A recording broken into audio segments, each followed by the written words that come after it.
Good to see you, my man. Good to see you, Casey. Ladies and gentlemen, right now, if you're just tuning in, we've got former Bishop Dwenger standout Jason Fabini, a personal friend of mine. Jason, I got to adjust the camera here. You're a little bit bigger than Dean was. Okay. I hope so. Definitely more handsome. Without a doubt, if I'm being completely honest. No offense, Dean.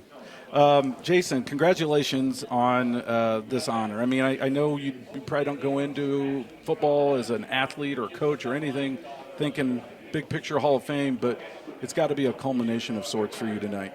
Yeah, it was kind of unexpected. I think maybe you're the one that told me, Casey. It was exciting. It was kind of surprised. I didn't know, even how that process works. And I'm humbled and, I'm honored. Well, you're very deserving. You had a heck of a career at Dwenger. They made that signature play as a sophomore, right? Yeah. Against Cathedrals, am I correct, as a defensive end, and then really blossomed then as a tackle at Dwenger, and then of course at Cincinnati and the NFL. What memories do you have from Bishop Dwenger football? And let folks know that you're also an assistant coach now, a line coach as well for the Saints. Well, yeah, it seems like I've been there forever now because I've been coaching, I don't even know how long, maybe over 10 years. So, I think my memories of Dwenger is obviously the back-to-back state championships and, the bonds and the guys that I'm friends with to today. We still keep together and talk and play golf or whatever it may be. And I think Dwenger's a special place. It is. It's, the citizens of two worlds is kind of the motto, and it is.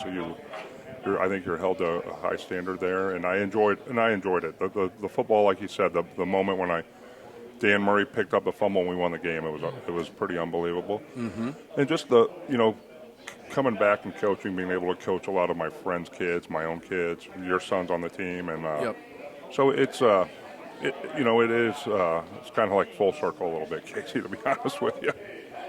Talk a little bit, Jason, if you will, about tonight's event, and again, how humbling it is, and some of the people that are going to be here tonight, family and whatnot, to show their support and celebrate. Well, I think, first of all, if you look at the crew that's being inducted, it's a great group of guys. Class. What a class from Fort Wayne, and all these guys have represented Fort Wayne well, and represented Fort Wayne well in college and in the NFL, and as role models. So I'm humbled, and I saw Trey the other day out at Rod's camp, and it was good to see him, and he's living in Atlanta. Just to catch up with some of these guys is going to be fun tonight. Absolutely. I'm going to put you on the spot. Where do you rank here with this column right here? I'm going to put all these linemen together. I'll put Anthony in there as a defensive lineman. Trey, of course. Are you the best of this group? I think. Well, of course I am. Of course, Casey. I can't even believe you asked me that question. Dumb question, stupid reporter. Well, I know I can play offensive line better than Anthony, so I've got half of the group conquered there. Okay. Could you play tight end though, like Trey did back in the day? Probably not. Okay, fair enough. Well, and the thing about Trey is he's got a Super Bowl ring, though, so that I'm a little jealous of. Fair enough. He's got 2, I believe. Oh, yeah, does he? I could be wrong. I'm not keeping track. He probably does have 2. If he leaves one here, it'll end up in my basement. We'll see when he walks in how he's got to look at his hands. I'm sure he's going to be wearing them tonight. Jason, coming out of high school, obviously you had a ton of success at Bishop Dwenger, but did it seem like some of the bigger schools, what was that recruiting process like? Because you ended up at Cincinnati, then you got redshirted, and you put on a ton of weight. And then I think you set a record for most consecutive starts? Well, yeah, I think out of high school, I don't know. I wanted to obviously play in the Big Ten, being from Indiana or Notre Dame maybe, but, that didn't really come to fruition. I had a lot of MAC offers, and I just thought at the time Cincinnati had a good schedule. They played some pretty big schools, so I thought that's where I fell in love with the city and the school when I went on the visit, and it was kind of just, it kind of works out for, it just worked out for me, so I have no complaints looking back on it. I obviously wouldn't trade it for anything. Going there, and, maybe if I went to a Big Ten school, I might have only played 1 or 2 years, or maybe never even saw the field. So I was lucky that I was able to start 4 years at Cincinnati, gave me a lot of experience, and Did you start every game there but one? Is that what it was? Every game but one. That's what I thought. That's an amazing achievement. And that's kind of a BS story, but I ain't going to get into that. You mean the one? Yeah. Okay. We don't need to divulge that tonight per se.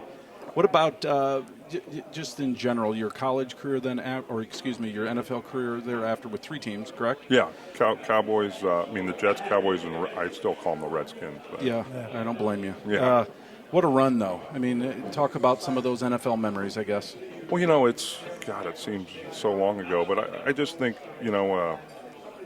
my first year we went to the AFC Championship game, and I was like, God, this is easy. We went to the playoffs, and we're going to be back, and that was the closest I ever got going to the Super Bowl. That's why I was talking. I'm a little envious of Trey. Yeah. With either, I don't know, maybe I know he has 1 ring. If he has 2, I might steal one tonight. But Well, it gets hard. It shows just how difficult it is. And we had some good teams, and it's just you got to be lucky. You got to have the right combination of players. And I enjoyed it though. I had a blast. Memories and bonds and for a lifetime. Yeah. Yeah, and you played under Bill Parcells, correct? When you went to Dallas. I did. Yeah, I was with Bill at New York and Dallas, and I was coached by Joe Gibbs in D.C. So I had an opportunity. Herm Edwards and some great some legendary good coaches. names, Yeah, for sure. Rick Minner at Cincinnati. Coach Johns here at Dwenger. Well played. Yeah, Coach would say something. I'm sure if he didn't mention. No, he's going to present me tonight. So. Is he? Yeah. Oh, what a nice tribute. Yeah. Good for you for asking Coach Johns. Well, we only got another minute or so. Let's get back into coaching at Bishop Dwenger. A lot of guys go out and venture, and I know you've got other business ventures that are very successful, but talk a little bit about, again, how special that is to coach at your alma mater and get back to some of these young people. It is. I think, we got great tradition at Dwenger, and we've had some great teams, and we've come close. We've won some state championships and maybe could have won a couple more, but, you got to be lucky. You can't win them every year, and you want to. That's the goal, but I do enjoy it. We got a great group of coaches, Coach Garrett and the staff. I have some good friends on the staff, Chad Cagnett that I played with at Dwengers. Mm-hmm. We help on the offensive line. Joe Warden, we're kind of the 3-headed monsters, we call it. For the line, and kind of take the tight end. So all handsome men. Yes, of course. All those guys yes. are very handsome. Very good friends, all 3, if I'm being completely transparent. But no, we have fun. I think that's part of it is, we take it serious, but we have fun with it, and we try to, to be role models for these young men and try to show them the Dwenger way. Absolutely. Well, thank you, Jason, for joining us. Casey. Well, congratulations again. Yep. What a tremendous honor, very deserving. Ladies and gentlemen, former Bishop Dwenger standout, Jason Fabini. Thank you, Jason.